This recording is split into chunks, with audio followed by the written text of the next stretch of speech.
Boa tarde. Nós somos alunas da FATEC Piracicaba e fazemos parte do projeto AMS, que possui parceria com a Fermentec. Eu sou a Priscila. Eu sou Yasmin. Eu sou a Larissa. E dentro desse projeto, nós recebemos o desafio de desenvolver um trabalho onde houvesse o etanol de milho. Esse é o nosso sumário. A gente vai passar pela introdução. Vamos falar sobre liquefação e sacarificação, cromatografia, a metodologia DOE e os resultados obtidos, e, por fim, a conclusão e as referências. Então, nós vivemos num cenário onde a demanda energética cresce cada vez mais. Então, tem muita necessidade de fontes mais limpas e sustentáveis. Por isso, os biocombustíveis entram nesse cenário, porque eles ajudam a reduzir a dependência dos combustíveis fósseis e os impactos ambientais. Entre as matérias-primas disponíveis, o milho tem se tornado uma das mais promissoras, principalmente por ser abundante, de baixo custo e de alto teor de amido. Então, ele ajuda como uma alternativa estratégica para a produção de etanol e fortalece a matriz energética renovável. O nosso objetivo era desenvolver uma metodologia que padronizasse o preparo das amostras para a produção de etanol de milho, porque o etanol de milho foi pouco estudado no Brasil e ainda não existe uma metodologia que organize essas etapas.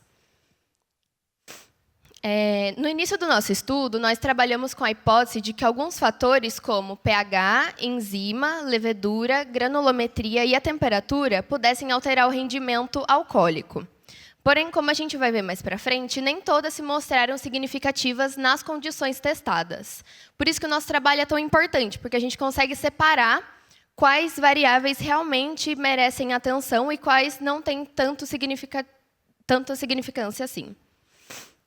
Essa foi a metodologia que a gente utilizou. Ela foi dividida em processo de liquefação e sacarificação e fermentação simultânea. Então, nós iniciamos com o preparo das amostras de milho e adicionamos um tampão de acetato. Utilizamos a enzima alfa-amilase, que vai fazer a quebra inicial do amido. Depois dessas amostras, foram mantidas aquecidas por 3 horas, sob agitação. Aí, iniciamos o processo de sacarificação e fermentação simultânea, após o resfriamento das amostras. Adicionamos também os antibióticos e a enzima glucoamilase, que vai converter as destrinas em glicose. Depois adicionamos a levedura, que já foi previamente multiplicada, e a ureia. Aí, essas amostras foram mantidas por incubação por 72 horas.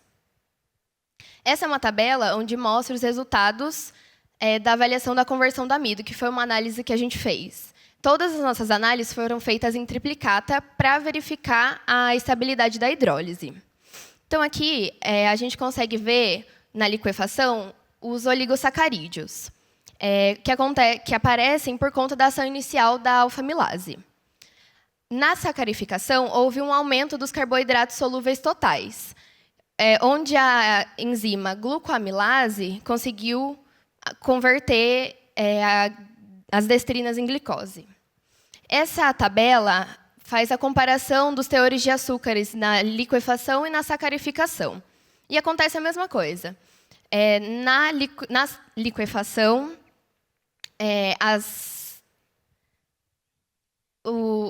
acontece a quebra do amido e é liberado os oligosacarídeos.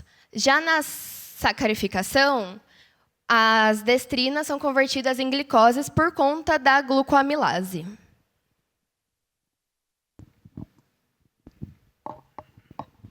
Bom, agora eu vou explicar um pouquinho como nossas análises foram feitas na cromatografia. Durante o estudo, foi observado 2 tipos de amostras diferentes. As matérias-primas da fermentação, que é o nosso moço de milho, que contém alta concentração de carboidratos. E os produtos da fermentação, que é o vinho levedurado e o WDGS, que contém concentrações reduzidas desses compostos. Por conta disso, foi necessário utilizar 2 curvas distintas de calibração, para mantermos uma boa linearidade e precisão nas amostras. Nossas análises foram feitas no HPLC-RI, utilizando a coluna Bioradiaminex HPX87H, a uma temperatura de 65 graus Celsius, um fluxo de 0,6 ml por minuto, um tempo total de corrida de 30 minutos, e a fase móvel utilizada foi de ácido sulfúrico a 5 milimolar. As duas curvas apresentaram excelente linearidade, com R² maior ou igual a 0,99 e um desvio padrão inferior a 3%, demonstrando confiabilidade no método. A única exceção foi o ácido acético da curva da Action, pois ele é um padrão volátil e perdeu um pouco da sua precisão, mas isso não interferiu nos outros compostos, que mantiveram um excelente desempenho analítico. Agora eu vou explicar um pouquinho a diferença entre nossas duas curvas. Aqui nós temos a curva da Action. Ela foi definida como nossa curva alta e ela é uma curva encontrada comercialmente. Ela contém todos os nossos compostos de interesse, como a maltotetraose, a maltotriose, maltose, glicose, frutose, ácido lático, glicerol, ácido acético e etanol. Ela foi utilizada para a gente analisar as matérias-primas da fermentação, pois como contém elevada concentração de carboidratos, a gente precisou de uma faixa analítica mais ampla. Agora, nós temos a curva FT, que é a nossa curva Fermentec. Ela foi definida como nossa curva baixa e foi criada internamente pela equipe, pois precisávamos de uma curva com baixa concentração para analisarmos os produtos da fermentação. Ela contém açúcares simples, ácidos orgânicos, glicerol e etanol. Se vocês repararem, na curva da Action, a gente tem a maltotetraose e a maltotriose. Porém, na curva da Fermentec, a gente não tem esses dois compostos, pois, como ele é uma curva baixa e foi utilizada para analisar os produtos da fermentação, não foi observada a presença desses dois compostos dentro das nossas amostras. Então, a concentração delas não está dentro da faixa analítica que a gente utilizou. O uso de duas curvas diferentes foi adequado e é uma prática utilizada em instrumentações analíticas, pois permite manter uma ótima linearidade, evita saturação do detector e a gente consegue analisar amostras de concentrações distintas, mantendo uma boa confiabilidade nos resultados obtidos. Bom, agora eu vou falar um pouquinho sobre a nossa metodologia experimental e os resultados. Como metodologia experimental, a gente utilizou o Design of Experiments, conhecido também como DOE. Esse método ele é muito utilizado porque ele consegue avaliar tanto cada variável individualmente, tanto se houver interação entre as variáveis. Ele reduz tempo, número de testes e custo. E, especificamente no nosso projeto, a gente utilizou o delineamento composto central, com 5 variáveis, que foi o milho, levedura, pH, enzima e temperatura.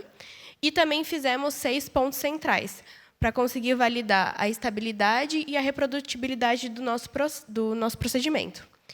Agora, falando um pouquinho sobre os nossos resultados, nós utilizamos o software Protimize Experimental Design com significância de 5%, ou, que nem tem na tabela, um p-valor abaixo de 0,05. No nosso caso, as variáveis que tiveram interação e significância foram o milho e a temperatura e o pH, e como variável sozinha, quem teve significância foi a temperatura. Mas como o pH e o milho tiveram significância nas interações, a gente também não descarta eles, mesmo que o p-valor tenha sido acima de 0,05. Aqui dá para a gente ver um pouco mais de como seriam os pontos ótimos entre as interações das variáveis. A gente consegue ver nesse primeiro gráfico de superfície que, quanto maior a temperatura e maior o pH, maiores foram os teores alcoólicos dos experimentos. E a mesma coisa acontece aqui. Quanto mais a gente utiliza o milho do tipo 1 com uma temperatura alta, também foram maiores os teores de etanol nos experimentos. Continuando aqui em resultados, como eu falei, a gente fez pontos centrais para avaliar a estabilidade e a reprodutibilidade. A gente conseguiu, como resultado, um teor alcoólico muito próximo entre todos os experimentos e também tivemos um coeficiente de variação de 1,33, que é muito próximo de 1, o que significa que se o nosso projeto é muito estável e reprodutível, que se alguém fizer nas mesmas condições que nós fizemos, os resultados vão ser muito próximos ou iguais. Então, como conclusão, temos que nós conseguimos estabelecer uma metodologia padronizada tanto para o preparo, hidrólise e fermentação do milho. O nosso planejamento permitiu que a gente conseguisse encontrar os pontos ótimos de 3 variáveis, que seria o milho, o pH e a temperatura. A baixa variação entre os pontos centrais baixa variação entre os nossos pontos centrais demonstrou que o nosso projeto, a nossa metodologia é muito estável e reprodutível. Além disso, é uma metodologia com um grande potencial para aplicação de estudos e no controle da produção de etanol de milho. Além disso, depois que finalizamos esse projeto, como próximo passo, a gente está desenvolvendo esse ano um projeto que está avaliando o desempenho de leveduras industriais recuperadas na usina de cana-de-açúcar na produção de etanol de milho, utilizando essa metodologia. Aqui são nossas referências. Eu queria deixar um agradecimento para todos que foram envolvidos e todas as empresas. Também, nesse projeto, no ano passado, a gente participou do evento do Quintec e foi premiado como melhor projeto de 4 anos do processos químicos, foi o melhor projeto da nossa turma. E também esse projeto foi aprovado no congresso do Atalac, que vai ser apresentado agora em agosto. E é isso, muito obrigada.